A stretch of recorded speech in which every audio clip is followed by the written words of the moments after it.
Did you know that during the junk wax era, people were so convinced of the future value of these cards that they were used as collateral for loans? Now that's what I call a sticky situation. Picture it, the mid-'80s to early '90s, a time when the baseball card market was saturated with overproduced cards. Folks were betting their bottom dollar, certain they'd be future millionaires with these cards. And thus began the era of junk wax, an era that many collectors wish they could forget, but alas, it's etched in the annals of collecting history. So how did we end up with a mountain of cards that could probably reach the moon and back? Let's rewind to the mid-1980s. A time when hair was big, music was loud, and the baseball card market, well, it was booming. The mid-'80s saw the birth of what we now refer to as the junk wax era, a time when the baseball card market hit a significant growth spurt.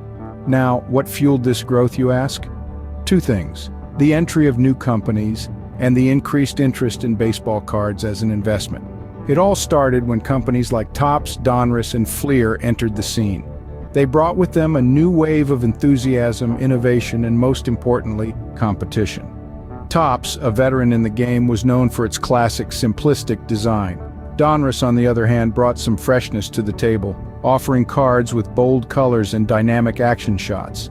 And Fleer? Well, Fleer carved its own niche, offering limited edition sets and unique inserts that quickly became fan favorites. But that's not all. The mid-'80s also saw a surge in interest in baseball cards as an investment. People started seeing these tiny pieces of cardboard not just as collectibles, but as a potential gold mine. An investment that could yield returns better than stocks or bonds. This belief, coupled with the entry of new companies, led to a massive production of baseball cards. And so the baseball card market ballooned. It wasn't just about the love of the game anymore. It was about the thrill of finding that rare card, the excitement of making a profitable trade, and the dream of striking it rich with a simple piece of cardboard. But as with all good things, this growth came with its own set of problems. The market started to saturate. The balance between supply and demand started to tip, and not in a good way. And just like that, the market was flooded with more cards than there were fans. Talk about an overflow. Just when everyone was planning their retirement on baseball cards, reality hit, and it hit hard. Picture this. It's the early '90s. Baseball cards are everywhere, in every pocket, every drawer, every shoebox under the bed. People are hoarding them like they're going out of style, thinking they've struck gold. But then the unthinkable happens, the bubble bursts. You see, the baseball card market was in a frenzy. Manufacturers were churning out cards like there was no tomorrow.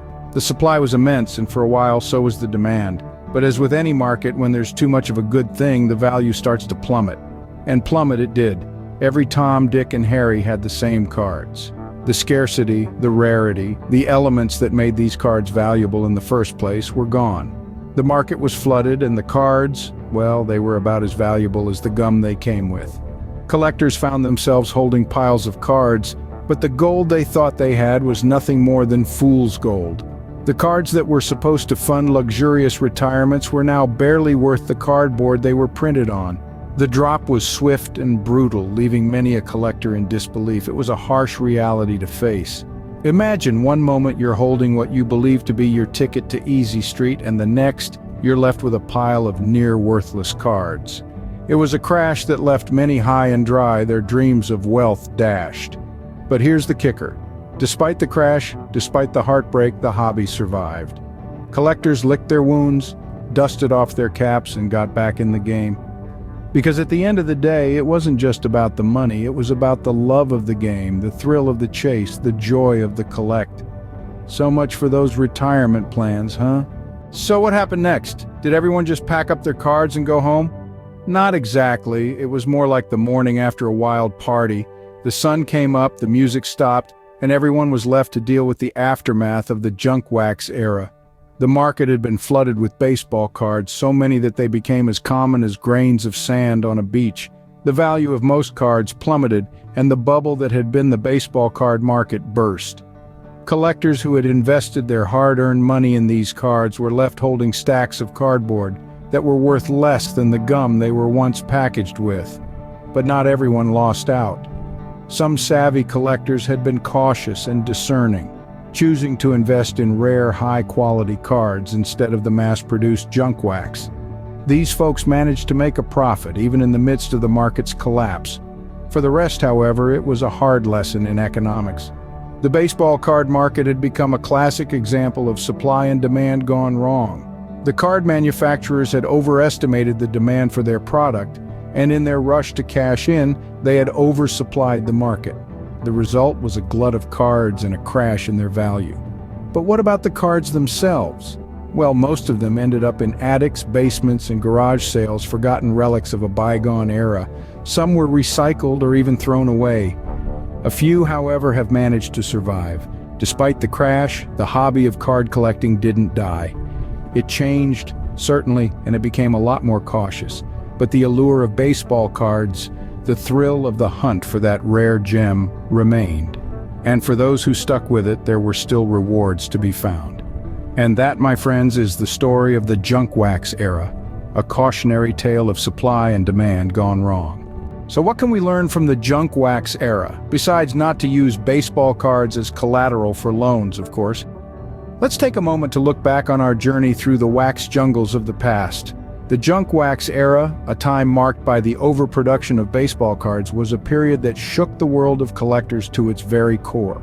It was a time when the allure of quick profits led manufacturers to print cards at an unprecedented rate, flooding the market and devaluing the once coveted collectibles.